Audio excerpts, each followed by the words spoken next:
Армысыздар, қымбатты жерлестерім. Аман есенсіздер ме? Қалдарыңыз қалай? Алмас Дүкенбай Айло деген YouTube ардыма және басқа да мені көріп тұрған парақшаларыма қош келдіңіздер.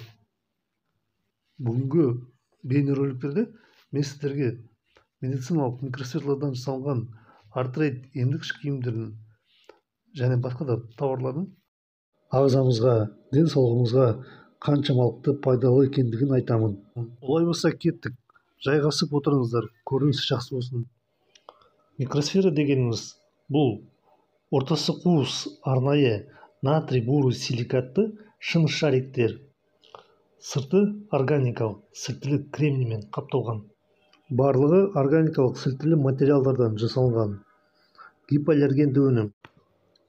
Медициналық микросферлардан жасалған артрейд емдік іш киімдері және басқа да бұйымдары Европалық одақта медициналық өнім ретінде тіркелген, және Ресейде ол медициналық өнім ретінде тіркелген. Медициналық микросферлардан жасалған артрейд өнімдері денеміздің өзіндік резервін қалпына келтіреді. Артрейд өнімдері бұл ортопедиялық өнімдері. Екі бөліктен тұрады. Сыртқы бөлігі бұл алынбалы қап. Екіншісі бөлігі бұл ішіндегі медициналық микросферлармен толтырылған қап. Ішінде арнайы натрий буры силикатты микросферлар бар. Сырттары аморфты диоксидті сілтілі кремниймен қапталған. Артрейд микросферлары Ломоносов атындағы МГУ-да дәлелденген қасиеттерге ие. Адамдың денесінен шыққан жылуды инфрақызыл сәулелерді кері келген жағына қайтарады. Микросферлар адамдың денесімен әрекет еткен кезде адамдың денесінен шыққан жылуды инфрақызыл сәулелі толқындарды келген жағына денеге кері қайтарады. Пайдалы инфрақызыл сәулелер микросферларда жиналады және олар денеге өзгеріссіз оралады. Осы әсердің арқасында ішкі ткандарда және мүшелерде температураның жоғарылау процесі жүреді. Инфрақызыл сәулелер денеге 7 сантиметрге дейін кіреді және 1-2 градусқа дейін температураны көтереді. Бұл жергілікті жылуды оқшаулау реакцияларын тудырады. Қан ткандарында қан айналымы да жоғарылайды. Артериялық және венозлық қан ағымы жоғарылайды. Ткандардың регенерациясы жеделдейді. Артериялық және венозлық қан тамырлардың және микрокапиллялардың қан өткізгіштігі артады. Жасушалардың ішінде бұзылған метаболизмді, бұзылған зат алмасу процестерді қалпына келтіруге ықпал етеді. Жасушалар жеткілікті мөлшерде оттегімен және өмір сүруіне қажетті қоректі заттармен қанықтырылады. Қанмен және қанмен жасушалардың ішінен көмір қышқыл газбен жасушалардың тамағының қалдықтары шығады. Тиісінше зардап шеккен мүшелердің жасушалары қалпына келе бастайды. Зат алмасу процесі қалпына келген кезде, яғни микрокапиллярлық жүйе белсенді түрде жасушаларды қанмен қамтамасыз еткен кезде аурудың себептеріне әсер етеді. Зақымдалған мүшелер мен ткандар тұтастай қалпына келеді. Артрейд микросферларынан жасалынған шағын өнімдер оларды үйде қолдануға және жолда қолдануға мүмкіндік береді. Артрейд микросферларының зиянды микрофлораға қарсы, бактерия, вирус, грибоктарға қарсы әсері бар. Емдік, физиотерапиялық, ортопедиялық, иммуномодуляциялық жүйке жүйесін тыныштандыратын әсерлері бар. Емдеу профилактикалық мекемелерде де және үй жағдайларында қолдануға арналған бұйымдар. Ауырсыну, күйген, ісіну кездерінде және операцияға дайындалу үшін немесе операциядан кейін, ауыр жарақаттардан кейін, созылмалы аурулар түрлерінде, сүйек пен буын ауруларында, артрит, артроз, бұлшықет созылғанда немесе жыртылып кеткен кезде, варикоздық қан тамырларында, жоғарғы қан қысым кезінде, бас, қол, аяқтың қан айналымы бұзушылық кездерінде, буындардың қозғалтқыштығын қалпына келтіруге көмектеседі.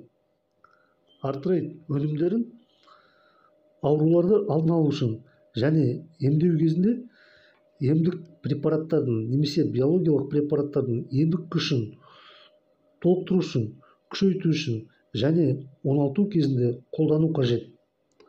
Операцияға дейін немесе одан кейін, орташа немесе ауыр жарақаттардан кейін, созылмалы аурулар түрлерінде артрит емдік киімдерінің микросфераларының келесі бір қасиеттерінің біреуі бұл жалған салмақсыздық, немесе орысшасы псевдоневесомость дейді. Артрит емдік киімдерінің ішіндегі микросфералар өздерінің жоғары тығыздықтағы су сияқты әрекет етеді. Псевдо салмақсыздық жағдайында ауырлық күштерінің гравитацияның әсері төмендейді, жасушалардың деформациясы төмендейді және бұл жағдайда тірек қимыл жүйесінің жүктеме айтарлықтай төмендейді. Ауырсыну мен қабыну жоғалады, бұлшықеттер босаңсынады, қан тамырларында қан айналымының жылдамдығы жоғарылайды, микроциркуляция қалпына келеді. Жасушалар жеткілікті мөлшерде және сапада оттегіне және өмір сүруіне қажетті қоректі заттарды алады және жасушалардың ішінен көмір қышқыл газбен алдында кірген қоректі заттардың қалдықтары шығады. Зат алмасу процесі қалпына келеді. Емдік және оңалу уақыты 2 есе қысқарады. Қан эндорфиндерін көп мөлшерге шығаруға келеді. Эндорфиндер стрессті жеңілдетуге және демалуға көмектеседі. Жасушаның ішінде митохондрия бактериясы химиялық АТФ энергияны өндірген кезде электромагниттік тербелістерді жасайды. Электромагниттік тербелістер спектрінде инфрақызыл сәулелер бар. Бұл біздің денемізден шығатын жылу. Денемізден шыққан жылуды микросфералар қабылдап аккумуляция жасайды. Жиналған күйінде, өзгерілмеген күйінде инфрақызыл жарық сәулелер электромагниттік спектрлермен келген жағына кері қайтарылады.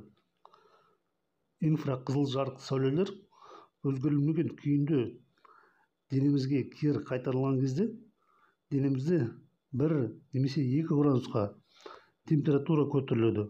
Бұл интерферон синтезін келтіреді. Денемізде температура көтерілген кезде бізде интерферон пайда болады.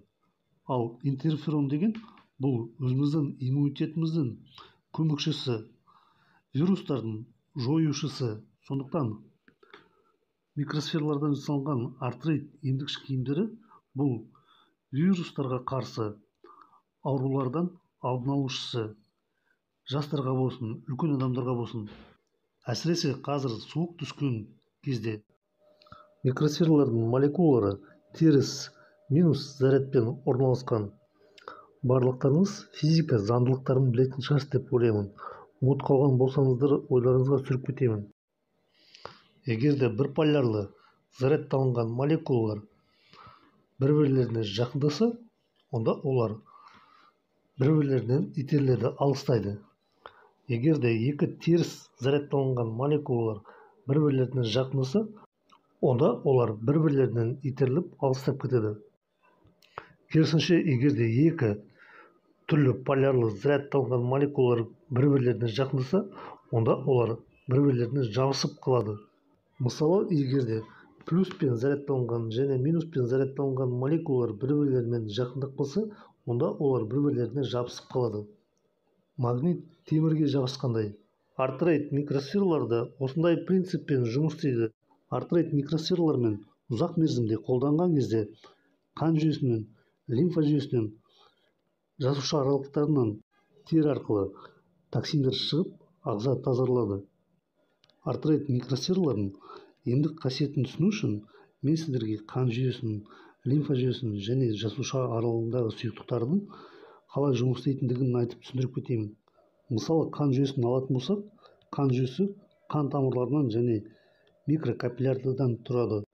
Қан тамырларының ішінде және капиллярдың ішінде эритроциттар, қызыл қан түйіршіктер жүреді. Қызыл қан түйіршіктер жасушаларға оттегіне және жасушаларға қажет қоректі заттарды жеткізеді және жасушалардың ішінен көмір қышқыл газбен қалдықтарды шығарады және басқа да жасушалармен зат алмасу процесіне қатысады.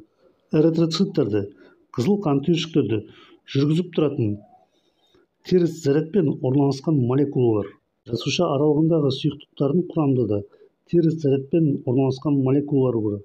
Лимфа сұйықтығы жасуша аралығындағы сұйықтықтан алынған болғандықтан лимфа сұйықтығында да теріс зарядпен орналасқан молекулалар бар. Ал енді қараңыздар, ауырсыну мен қабыну болған кезде қан тамырлары, лимфа тамырлары және жасуша аралығындағы сұйықтықтар токсиндерге толып кетеді. Осы себептен қызыл қан түйіршіктері бір-бірлеріне жабысып, қан қоюланып, қан тамырларының ішінде қан айналымының жылдамдығы баяулап қалады. Капиллярлық микроциркуляцияда жеткілікті мөлшерде болмай қалады, немесе мүлдем болмай қалады. Жасушалар жеткілікті мөлшерде және сапада оттегіні, қоректі заттарды алмай қалады, және жасушалардың ішінен көмірқышқыл газы мен жасушалардың қалдықтары шықпай қалады. Яғни зат алмасу процесі бұзылады. Зат алмасу процесі болмағаннан кейін жасушалардың ішкі ортасы қышқылданып кетеді. Зиянды бактериялар, патогенді бактериялар көбейіп кетеді. Осыдан ауырсыну, қабыну, сүйек қақсау, басқа да аурулар туындайды. Қандың, лимфаның, жасуша аралығындағы сұйықтардың ішінде токсиндер көбейеді. Осы токсиндердің молекулалары плюс деген зарядпен орналасқан. Енді осы жерде зейін тыңдаңыздар. Ауырсынып, қабынып тұрған жерлерге жастықты немесе масканы таққан кезде артероид микросфералары минус деген молекулалармен орналасқан. Олар өздеріне қаратай плюспен орналасқан токсиндердің молекулаларын тартады. Микросфералармен байланыста болып тұрған жерлердің температурасы 1-2 градусқа көтеріледі. Қан тамырларының ішінде, лимфа тамырларының ішінде және жасуша аралығындағы сұйықтықтардың ішінде токсиндер ери бастайды, және микросфералармен байланыста болып тұрған жерлердегі терінің порлары ашыла бастайды. Осы жерде биологиялық, электрохимиялық тартылыс болады, адам терлейді. Тер арқылы жаңағы токсиндер шығады, плюспен орналасқан. Осылайша микросфералардың көмегімен жасушаның ішінен токсиндер шығады. Микросфералармен үнемі қолданған кезде жасушаның іші, жасуша аралығындағы сұйықтықтар, лимфа жүйесі, қан жүйесі барлығы токсиндерден тазарады. Осы үш сұйық түрде байланыстырып тұратын, дәнекерлеп тұратын тканьдар тазарған кезде бүкіл ағза, тірек қимыл жүйесі тазарады. Тиісінше ағзадағы бүкіл зат алмасу процестері, жұмыстары қалпына келеді.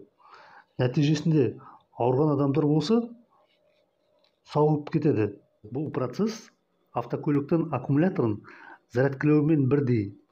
Аккумулятор отырған кезде энергия төмен деңгейге түсіп кетеді, көлікті от алдыра алмайды.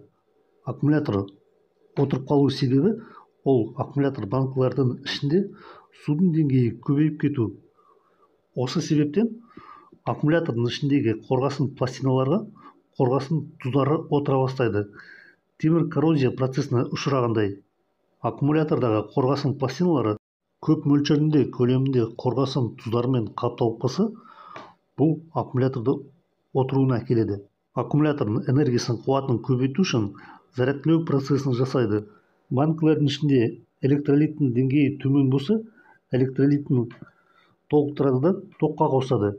Тоққа қосқан кезден бастап электролиттен дистиллированный су жұтыла бастайды, және күкірт қышқылы шыға бастайды көбірек.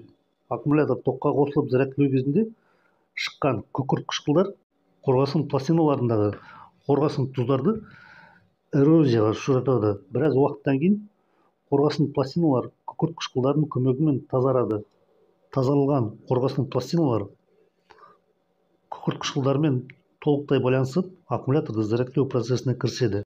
Біраз уақыттан кейін электролиттердің тығыздығы жоғарылайды. Тиісінше аккумулятор зарядкіленеді. Зарядкалған аккумулятор энергиясын от алдырғанға, жарық жаққанға және басқа да көптеген приборларды қосқанға жұмсайды.